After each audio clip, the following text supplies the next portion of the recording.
Motivation boils down to micro decisions.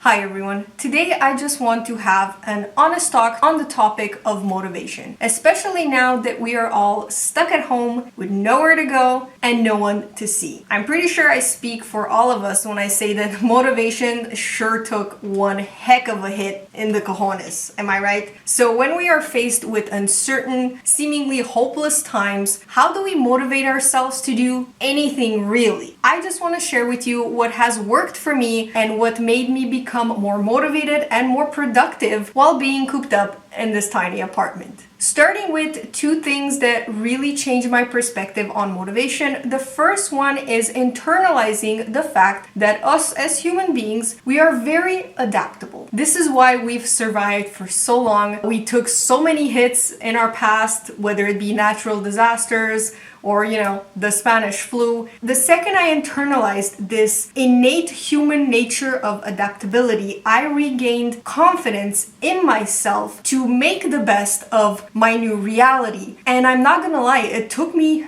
a week to get out of the funk and to really, massage that morning and afternoon routine and to finally become just as productive, just as motivated, just as happy, actually probably even more than when I was, out and about doing my thing in the real world. And so I also encourage you to believe in your innate ability to adapt to your new reality. The second thing that once again really has impacted how I see motivation and the feeling of getting motivated is a book I read a while back. It's called The Slight Edge. Highly recommended, where the author elaborates on micro decisions. The fact that motivation is really a series of micro or mini decisions we make throughout the day that give us the results we want or we don't want, depending on which side we choose. And so instead of looking at motivation as a feeling, something that I have to wait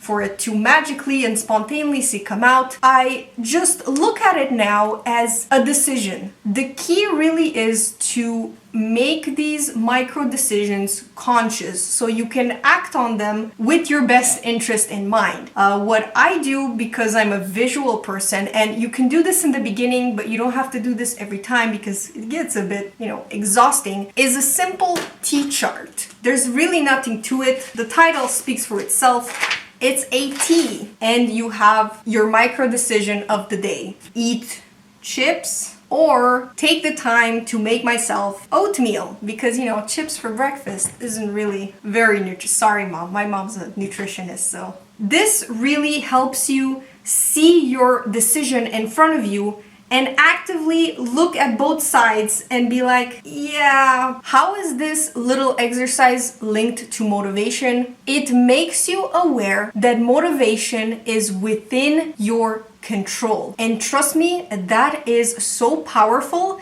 that you are gonna be extra motivated making that oatmeal in the morning when you know you made that choice.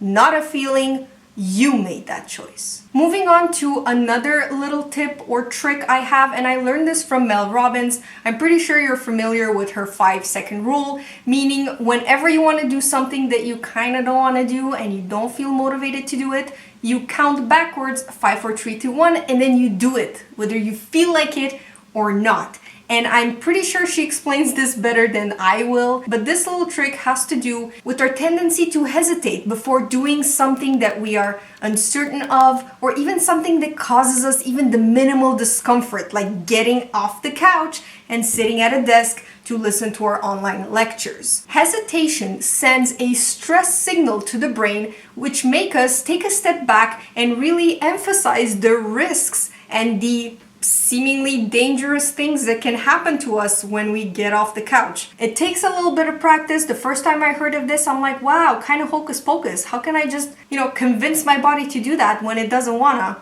Well, it's gonna wanna because you've got the power. And then the last thing that I recommend you do to get over this unmotivated funk is to make your mind work, but not in the way that you might think. Make your mind work by allowing it to be creative, to visualize things, to imagine. This is not only, I believe, a form of escapism, and it kind of soothes your psyche in a cathartic way, but again, I really think it improves your perception of how much in control you are of the situation and how much power you have. If you can imagine beautiful things, create beautiful things in your mind, then of course you can just, I don't know, turn off your phone and put it there. You know what I mean? Also, guys, this passive binge watching and scrolling through social media isn't helping your motivation by comparing yourself or feeling guilty that you're not productive. I think that it